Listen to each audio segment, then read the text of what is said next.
Does the Doom Slayer look like a man who would search for Doom Eternal tips? That guy never met a problem he couldn't chainsaw in half. We at Rock Paper Shotgun are mere mortals, however, so have no shame looking for some help to rip and tear and all the other horrible verbs you'll be doing to demons. For the best perks, to faster weapon improvement, to tackling the more stubborn enemies, these quick tips should improve your game in no time. As always, please do add your own wisdom in the comments below, and subscribe to Rock Paper Shotgun for more of this lovely stuff.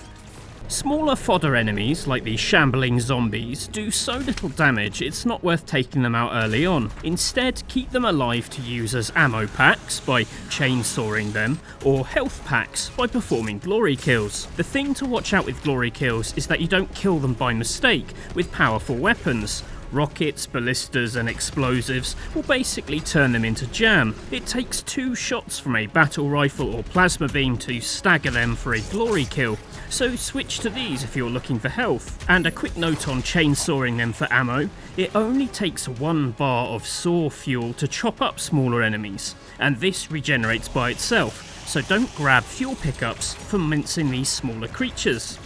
While we are talking the chainsaw, these kills generate ammo for every weapon, apart from the BFG and Crucible, so it's a huge waste to use that fuel just to refuel a single gun. Pop into the weapon wheel and try guns you never touch before chopping up smaller enemies. As for collecting fuel canisters, you should only do this once you have 1 bar of fuel, as otherwise you are throwing away that freebie, so keep an eye on the counter before grabbing a tank. The game also doesn't make it explicitly clear, but the bigger the enemy, the more fuel needed. Heavy demons, listed here in the codex, take 3, and any of the super demons, also listed in the codex, can't be killed with a chainsaw, so don't even bother trying.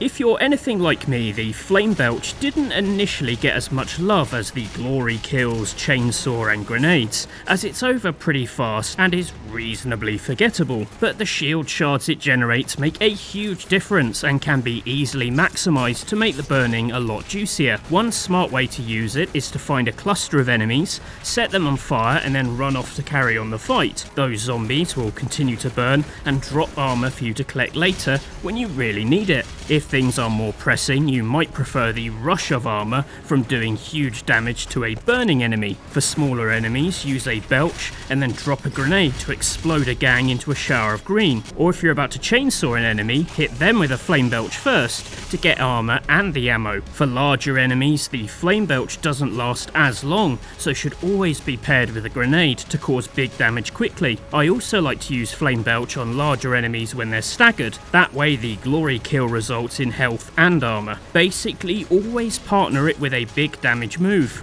Also, try and hit bigger groups by leading enemies into corridors or tight caves. Also a great opportunity to use a grenade, as everyone is stuck in there with it. There are several ways to farm ammo. As mentioned before, there are the smaller enemies around the level. You just wait for your chainsaw to regenerate fuel and wipe them out to fill your pockets. Another handy way to regenerate a little bit of ammo on the side is to invest in 3 Praetor Suit upgrades. The Explosive Pinata upgrade causes explosive barrels to drop ammo, and the Regenerating Barrel upgrade causes explosive barrels to respawn after a time.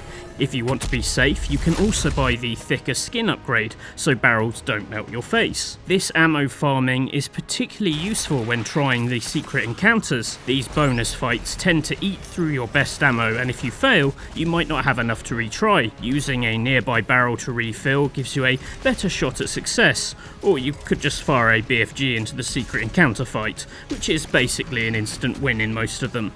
Once you've bought all the upgrades for a weapon mod, you get a challenge to unlock mastery for that weapon, things like 5 sticky bombs for the shotgun instead of 3. Some of these challenges can take a long time if you leave them to naturally happen in the campaign. Blowing up 25 Arachnotron turrets relies on you fighting 25 Arachnotrons, but these stats do stack between deaths and checkpoint reloads, so one quick way to unlock mastery upgrades is to find an enemy near a checkpoint that satisfies a challenge, like these Arachnotrons here, and keep pulling off the move and reloading in order to zip through the task. Trust me, the guns are so much more fun with these unlocked. Being able to use the chain gun's mobile turret with no weapon stalling You need this as early as possible. You could also use the Repertorium in the Fortress of Doom for some of these challenges, but sometimes you don't visit the hub for long stretches of time, which is why I like to tackle them in the missions. The reload trick also works for mission challenges. Most of these are easy, but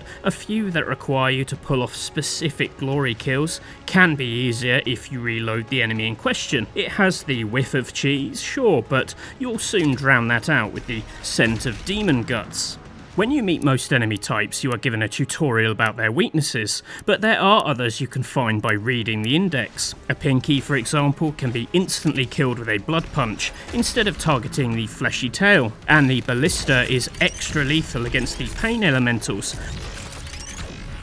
Likewise, while the Plasma Beam is recommended for the Doom Hunter's shields, the Microwave Beam eats through it more quickly. Also, I personally like to leave the Carcass enemies alive until the end, as shooting their shields with the Plasma Beam explodes them and hurts other nearby enemies.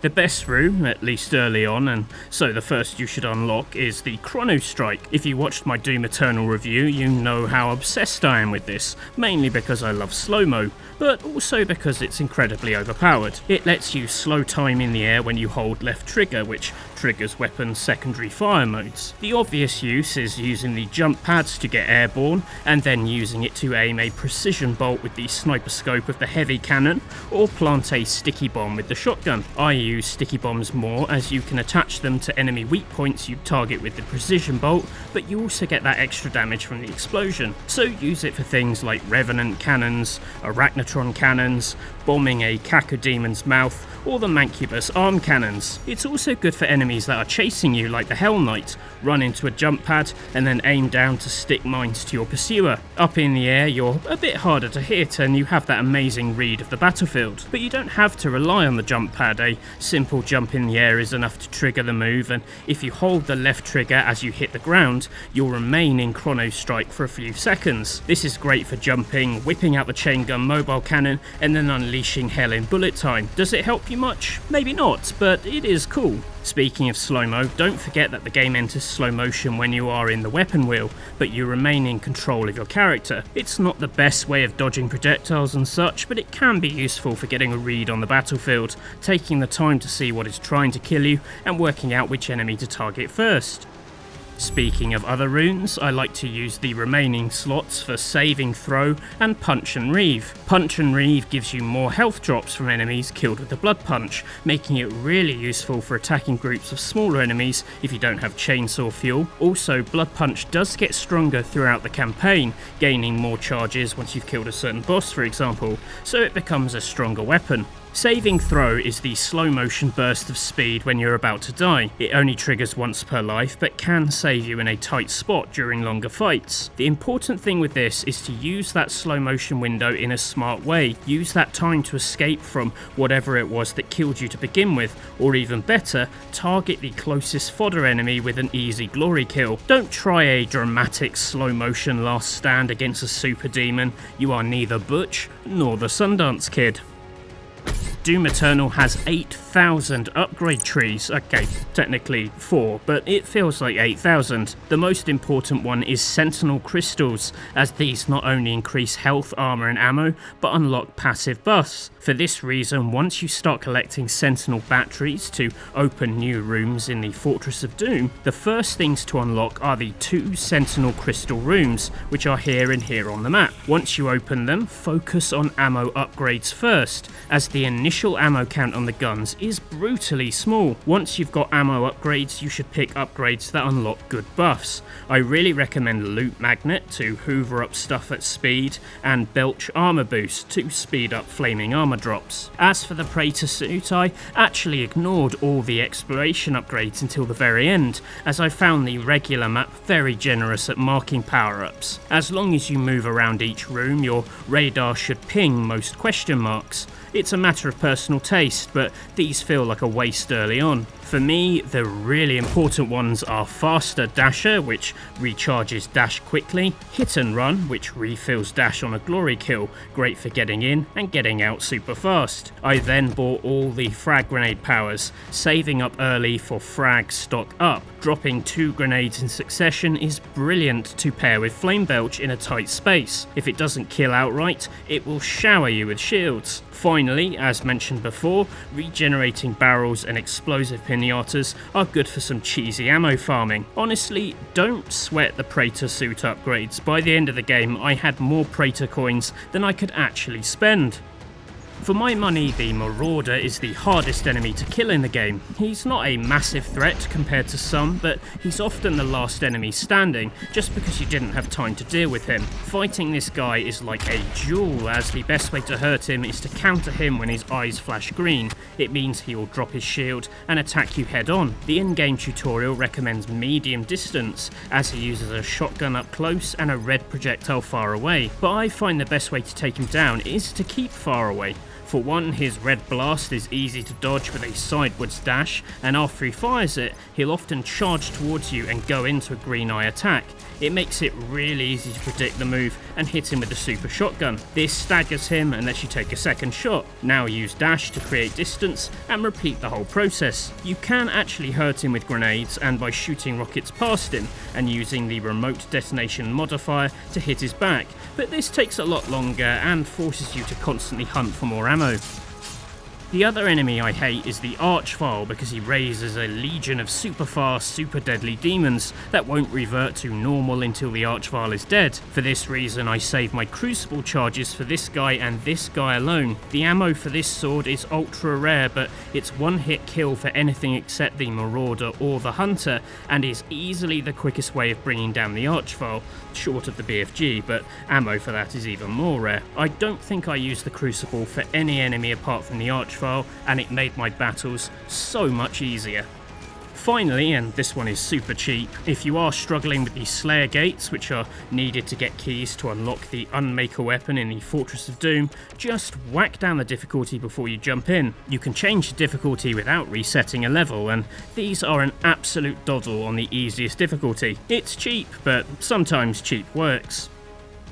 And those are just a few tips to help you have a smoother time with the game. To be honest, with the flexible difficulty, it's very easy to find a pace that suits you, but I hope these tips maybe help you push outside of your comfort zone. As I said in my review, this is where the game really comes to life for me. If you have any questions about these tips, let me know and I'll be sure to answer them. And do share your own tips. I'm particularly interested to hear if you find any deadly weapon/enemy combinations. And if you're looking for collectibles, we've got a link to a written Doom Eternal collectibles guide in the description. I hope it helps, and thanks for watching. Bye for now.